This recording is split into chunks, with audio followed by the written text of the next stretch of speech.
पिता की मौत के बाद एक बेटे ने अपनी मां को ओल्ड एज होम भेज दिया, लेकिन मां ने कोई शिकायत नहीं की। एक बार ओल्ड एज होम से बेटे को कॉल आता है कि आपकी मां की तबीयत बहुत ज्यादा खराब है, उनसे आखिरी बार मिल लीजिए।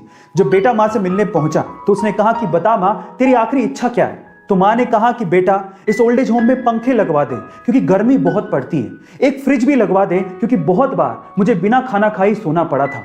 तो बेटे ने मां से कहा कि तूने पूरी उम्र शिकायतें नहीं करी, लेकिन मरते हुए तू ऐसी शिकायतें क्यों कर रही है मां? तो मां ने क्या कहा पता है? मां ने कहा कि बेटा, मैंने तो गर्मी, भूख और दर्द बर्दाश्त कर लिया, लेकिन मुझे डर है कि जिस वक्त तेरे बच्चे तुझे यहां पर छोड़ के जाएंगे तो तू ये सब बर्दाश्त नहीं कर पाएगा।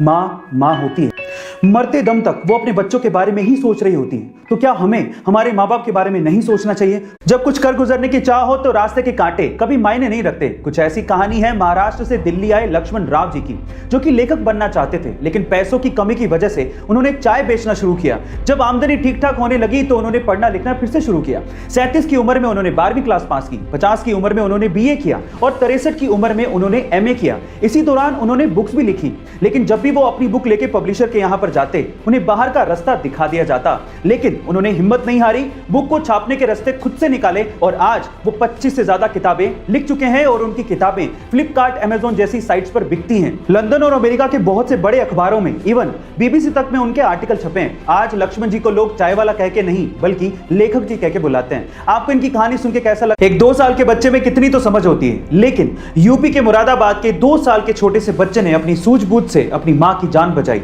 गाइस, हुआ कुछ यूं कि यूपी के मुरादाबाद के रेलवे स्टेशन के फुटओवर ब्रिज पर उस छोटे से बच्चे की मां बेहोश अवस्था में पड़ी थी, तो वो मदद के लिए नीचे किसी को ढूंढ रहा होगा। इतने में ही पुलिस ने उस लवारिस बच्चे को देखा और वो पुलिस उस बच्चे के पास पहुंची और वो बच्चा पुलिस को इशारे से अपनी मां के पास ले गया। और जब पुलिस ने मां को देखा तो वो बेहोश अवस्था में थी। सबसे पहले पुलिस ने उसे प्राथमिक इलाज दिया, फिर उसके बाद एम्बुलेंस बुलाकर उसे अस्पताल पहुंचाया। इस तरह से उस 2 साल के छोटे से बच्चे ने अपनी मां की जान बचाई। गाइस, आपको इस 2 साल के छोटे से बच्चे की सूझबूझ कैसे लगी कमेंट सेक्शन में जरूर लिखिएगा।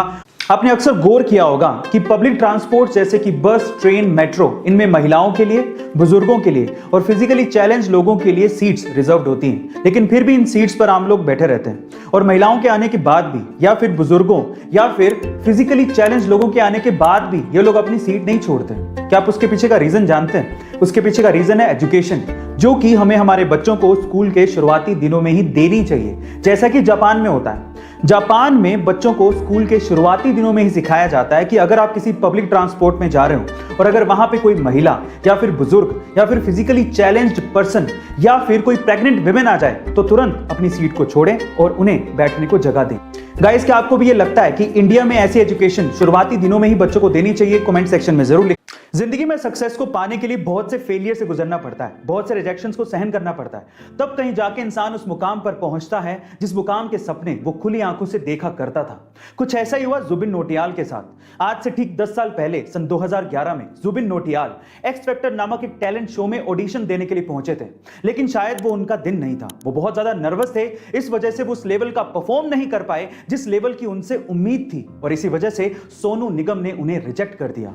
मेरी तरफ से ना है, लेकिन उन्होंने रिजेक्शन को पॉजिटिवली लिया, अपनी आवाज पे काम किया, रियाज किया, बहुत मेहनत की और तब कहीं जाके वो उस मुकाम पर पहुंच गए हैं जहां पर आज उन्हें किसी इंट्रोडक्शन की जरूरत नहीं है। उनकी आवाज का जादू सर चढ़कर बोल रहा है।